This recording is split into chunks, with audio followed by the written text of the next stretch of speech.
नमस्कार विद्यार्थियों।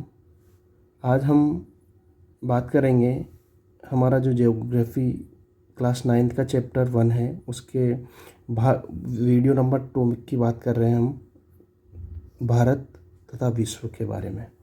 देखिए, हम जानेंगे कि जो भारत की स्थिति है विश्व में वो किस जगह पर है, एशिया में इसका क्या महत्व है और किस प्रकार से ये जो इसकी सामरिक स्थिति है वो महत्वपूर्ण है। तो इसके बारे में जानेंगे। इससे पहले मैं आपको जो भारत की जो स्थिति है वो मैं आपको बता देता हूँ। एशिया महाद्वीप वो दुनिया में, वर्ल्ड में भारत की क्या स्थिति है। ये अपना भारत है, यहाँ पे ये वाला अपना भारत है, ठीक है। भारत के इस साइड है बंगाल की खाड़ी, बंगाल की खाड़ी। इस साइड है अरब सागर, अरब सागर। यह है इंडिया। इधर वाली जो कंट्रीज है ये कंट्रीज ये है पूर्वी एशियाई कंट्रीज हैं। और इधर वाली जो कंट्रीज है ये कंट्रीज ये हैं पश्चिमी एशियाई कंट्रीज, पश्चिमी एशियाई देश, ठीक है, ये वाली।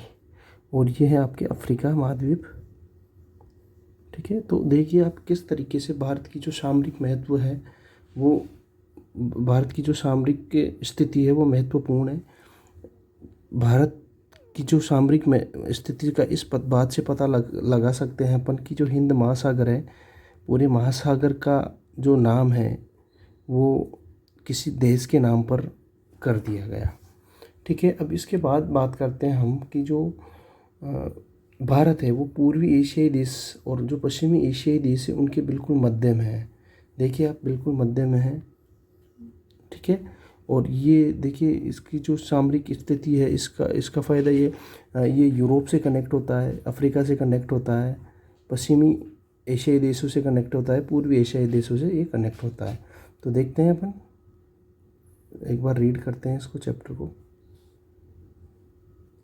भारतीय भूखंड एशिया महाद्वीप के पूर्व और पश्चिम के मध्य में स्थित है। भारत जो है वो पूर्वी एशिया और जो पश्चिमी एशिया है उसके बिल्कुल मध्य में स्थित है।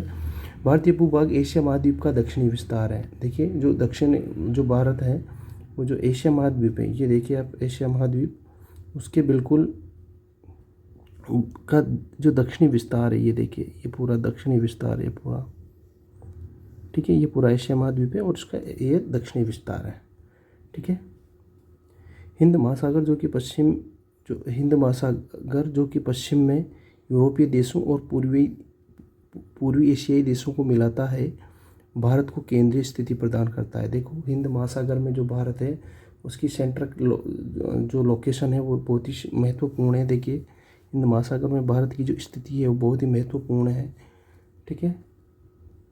आगे देखिए, दक्षिण का पठार हिंद महासागर में शीर्षवत फैला हुआ है। देखिए हाँ, ये जो पूरा दक्षिण का पठार है, ये वाला जो पूरा दक्षिण का पठार है, ये वाला जो दक्षिण का पठार है ये हिंद महासागर में फैला हुआ है पूरा, ठीक है। आगे देखिए,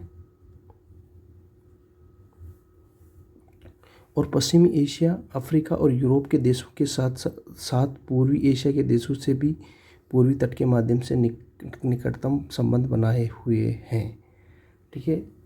हिंद महासागर में किसी भी देश की तटीय सीमा भारत जैसी नहीं है।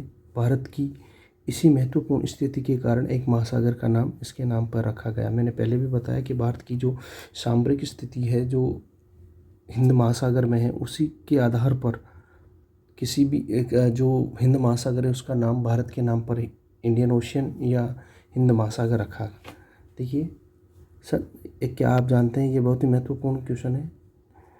1869 में जो स्वेज नहर के खुलने से भारत और यूरोप के बीच 7000 किलोमीटर की दूरी कम हो गई। देखिए स्वेज नहर कहाँ पे है, ये देखिए यहाँ पे, ये देखिए आप, ये वाला जो है ना, ये इसे कहते हैं हम लाल सागर। क्या कहते हैं? लाल सागर, लाल सागर। और ये आपकी इस जगह है भूमध्य सागर, भूमध्य सागर, ठीक है। अब इन दोनों को जिस नहर के द्वारा जोड़ा गया ना, इसे कहते हैं अपन स्वेज नहर, स्वेज नहर। ठीक है, इनके बीच यहाँ पर एक पोर्ट है, पोर्ट सईद,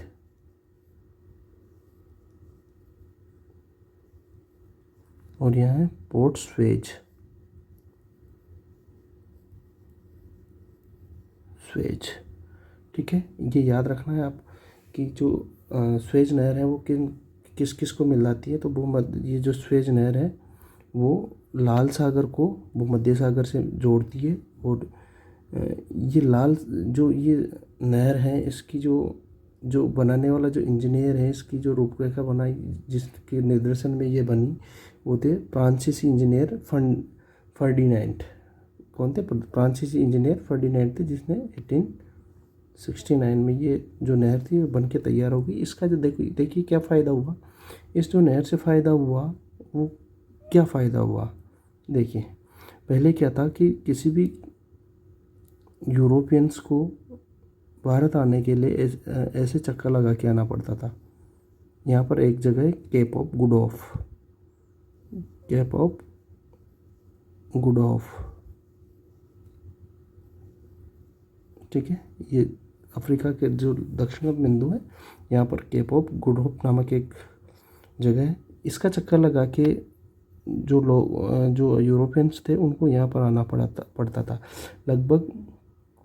फिर जैसे ही ये नहर खुली 1869 में, तो अब यूरोपियन जो लोग थे यहाँ से डायरेक्ट यहाँ होके भूमध्य सागर से होके निकल जाते थे। और इस प्रकार ये नहर बनने के बाद भारत की जो दूरी कम हुई वो 7000 किलोमीटर की दूरी कम हो गई।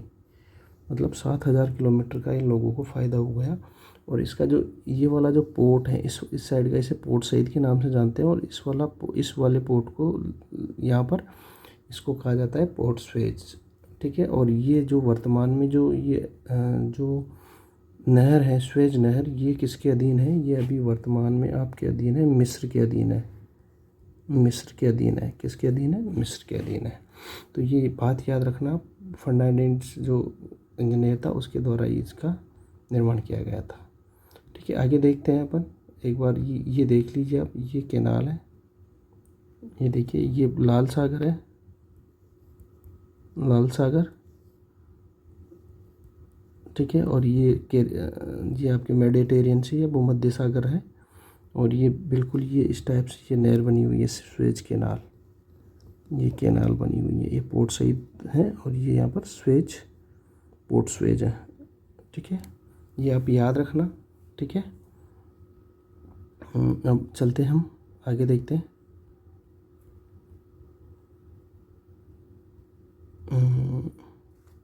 देखिए,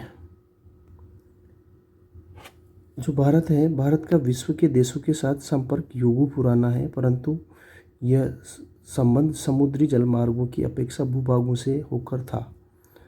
देखिए, भारत जो था उसका जो संबंध है बाकी के जो देश हैं उनके साथ बहुत पुराना संबंध है। हम देखते हैं कि जो अपनी जो सभ्यता थी, मेसोपोटामिया वाली जो सभ्यता थी, उस समय भी भारत का जो संपर्क था वो दूसरे देशों के साथ था।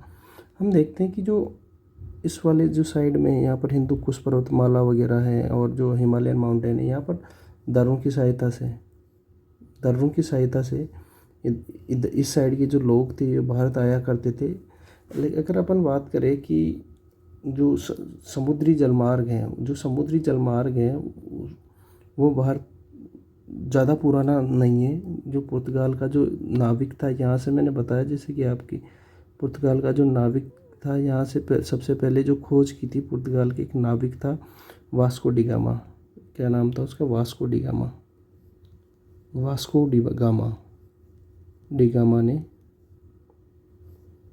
ने भारत के लिए समुद्री रास्ता खोजा था। ये यहाँ से यहाँ आया और यहाँ से फिर यहाँ होते हुए कालीकट पहुँचा था। और ये कब खोजा था? 1498 में ये भारत यहाँ कालीकट आया। और तब से ये समुद्री रास्ता से ज़्यादातर अंग्रेज़ आते थे। और बाद में स्वेज नहर बनने के कारण अब ये इधर से आने लग गए। तो 7000 किलोमीटर की जो दूरी है वो बच गई। तो ज़्यादा पुराना नहीं है, लेकिन जो जो स्थल जो भाग से जो व्यापार होता था वो बहुत ही पुराना है, बहुत ही लंबे समय से हम विदेशों के साथ व्यापार करते आ रहे हैं, और जो व्यापार है वो भारत के पक्ष में था। जो व्यापार संतुलन हमेशा भारत के पक्ष में रहा है। उत्तरी पर्वतों के दर्रों से अनेक यात्री प्राचीन काल में भारत आए, जबकि समुद्री मार्ग बहुत समय तक ज्ञात नहीं थे।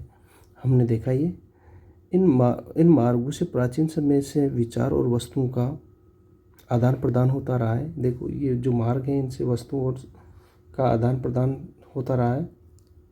भारत का पश्चिम, मध्य और पूर्वी एशिया तथा दक्षिणी एशिया के पड़ोसी देशों के साथ एक अद्भुत संपर्क रहा है। इसी प्रकार उपनिषदों के विचार, रामायण तथा पंचतंत्र की कहानियाँ, पंचतंत्र किसके द्वारा लिखे गए थे? विष्णु शर्मा के द्वारा, याद रखना, विष्णु शर्मा। भारतीय अंक एवं दशमलव प्रणाली आदि संसार के विभिन्न भागों तक पहुंच सके। मसाले, मलमल आदि कपड़े तथा व्यापार के अन्य सामान भारत से विभिन्न देशों को ले जाए जाते थे। देखिए लगभग अंग्रेज़ों के अधिकार से पहले जो भारत के जो मलमल वगैरह थे या मसाले थे, ये इनकी विदेशों में बहुत ज़्यादा मांग हुआ करती थी, बहुत ज़्यादा मांग थी इनकी। और तो ये जो ज़्यादातर इससे पहले अंग्रेज़ों के आने से पहले भी ये जो बाकी के जो अन्य देश थे वहाँ पर भिजवाए जाते थे। इसके विपरीत जो हमने विदेशों से जो सीखा, यूनानी स्थापत्य कला तथा पश्चिमी एशिया की वास्तुकला के प्रतीक मीनारों और गुंबदों का प्रभाव हमारे देश के विभिन्न भागों में देखा गया है। ठीक है, इस प्रकार अब देखते हैं हम आगे भारत की जो पड़ोसी देश हैं उनके बारे में देखते हैं। भारत के पड़ोसी देश भारत का दक्षिण एशिया में एक महत्वपूर्ण स्थान है, जो कि इससे पहले थोड़े देर पहले हमने देखा। भारत में 28 राज्य और 8 केंद्र शासित प्रदेश हैं। ठीक है, याद रखना, भारत में कितने राज्य हैं? 28 राज्य और केंद्र शासित प्रदेश कितने? 8 हैं। देखो पहले जो भारत में राज्य थे वो 29 राज्य और कितने केंद्र शासित प्रदेश थे? 7।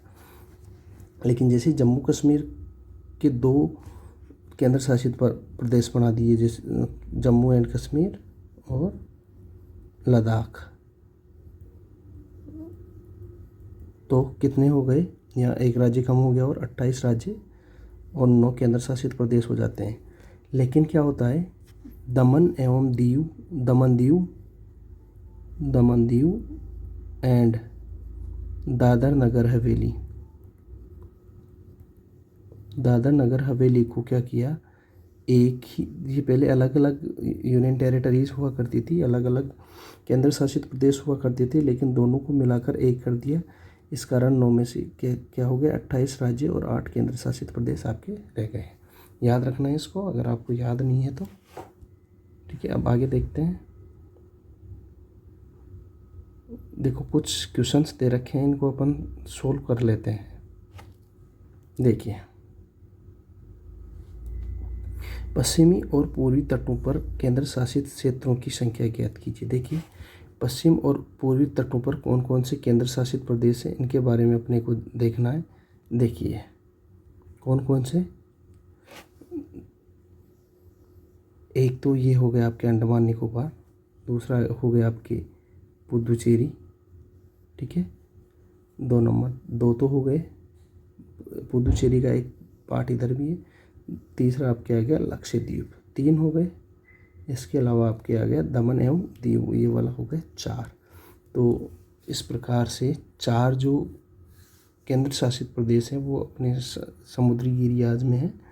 इसके अलावा अगर बाकी की बात करें तो लद्दाख, ये 2 यहाँ पे हैं जो, और एक दिल्ली और एक आपके आ जाएगा यहाँ पर चंडीगढ़, इस जगह पर चंडीगढ़ आ जाएगा। तो इस प्रकार से देखिए कितने हो गए, 1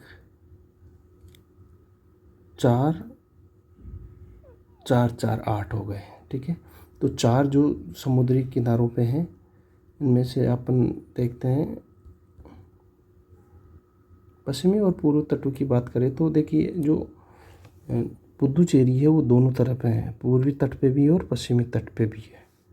ठीक है। वरना अगर पूर्वी तट की बात करें तो आपने देखा पूर्वी तट पर आपके आ जाएगा अंडमान निकोबार आ जाएगा। इसके अलावा आप पुदुचेरी को भी लोगे क्योंकि ज़्यादातर जो पार्ट है इधर है। इसके अलावा पश्चिम में दादर नगर हवेली आ जाएगा, लक्षद्वीप आ जाएगा आपके, दादर नगर हवेली और दमन दीव और लक्षद्वीप आ जाएगा। क्षेत्रफल के आधार पर सबसे बड़ा एवं सबसे छोटा राज्य, सबसे बड़ा क्षेत्रफल की बात कर रहे हैं अपन यहाँ पे। क्षेत्रफल की सबसे बड़ा आपके आ जाएगा राजस्थान, और सबसे छोटा आ जाएगा आपके गोवा। ठीक है। कौन कौन से राज्य अंतर्राष्ट्रीय सीमा तथा समुद्र तट को स्पर्श नहीं करते? कौन से राज्य अंतर्राष्ट्रीय सीमा तथा समुद्र तट को स्पर्श नहीं करते? देखिए आपको ये मैप में देख के बताना है कि कौन। देखिए हमने लास्ट टाइम पे बात की थी कि भारत की जो लैंड बाउंड्री है वो है 15,200 किलोमीटर। ठीक है, ये एनसीईआरटी ने दे रखी है। ठीक है, हालांकि इस पहले के डेटा के अनुसार थी। वर्तमान में जो होम मिनिस्ट्री ने जो डेटा अपने को जारी किया है ना, उसमें ये आपकी लैंड बाउंड्री दे रखी है। क्या है लैंड बाउंड्री? देखिए इंडिया की जो लैंड बाउंड्री दे रखी है वो है आपके 15,106.7 किलोमीटर। 15,106.7 किलोमीटर 15,106.7 किलोमीटर दे रखी है। हालांकि कोस्टल लाइन में वही जो कोस्टल लाइन है 7,516.6 दे रखी है। ठीक है, ये होम मिनिस्ट्री है उसकी ऑफिशियल वेबसाइट से मैंने डाउनलोड किया है। और कौन सा जो कंट्री है उसके साथ कितनी सीमा लगती है ये भी इसमें दे रखा है। तो जो भारत पाकिस्तान है उसके साथ जो सीमा लगती है वो है आपके 3323 किलोमीटर सीमा लगती है। इसके बाद अफगानिस्तान के साथ 106 किलोमीटर हमारी सीमा लगती है। चाइना के साथ 3488 सीमा लगती है। भूटान के साथ 699 किलोमीटर की सीमा लगती है। और जो नेपाल है, नेपाल के बीच अपनी सीमा लगती है 1751 किलोमीटर। ठीक है, और जो म्यांमार है उसके साथ 1643 किलोमीटर हमारी अपनी सीमा लगती है। और जो बांग्लादेश है, बांग्लादेश के साथ जो सीमा लगती है वो है आपकी 4,096.7 किलोमीटर। 4,096.7 किलोमीटर सीमा लगती है। एक बार ये देख लेना आप। ठीक है, आप अगर 15,200 लिखते हो वो भी अभी तक तो गलत नहीं है, लेकिन आपको नए डेटा भी याद होना चाहिए। ठीक है, तो हम देख रहे थे भारत की भूमि की सीमाएं उत्तर पश्चिम में पाकिस्तान अफगानिस्तान के साथ, उत्तर में चीन नेपाल और भूटान के साथ तथा पूर्व में म्यांमार और बांग्लादेश के साथ लगती है। ठीक है, अब एक बार मैं बता देता हूँ आपको मैप में कि भारत की जो सीमाएं वो किन के साथ लगती है। मैप कहाँ गया अपना? मैप में मैं आपको बता देता हूँ कि भारत की जो सीमाएं वो किसके साथ लगती है।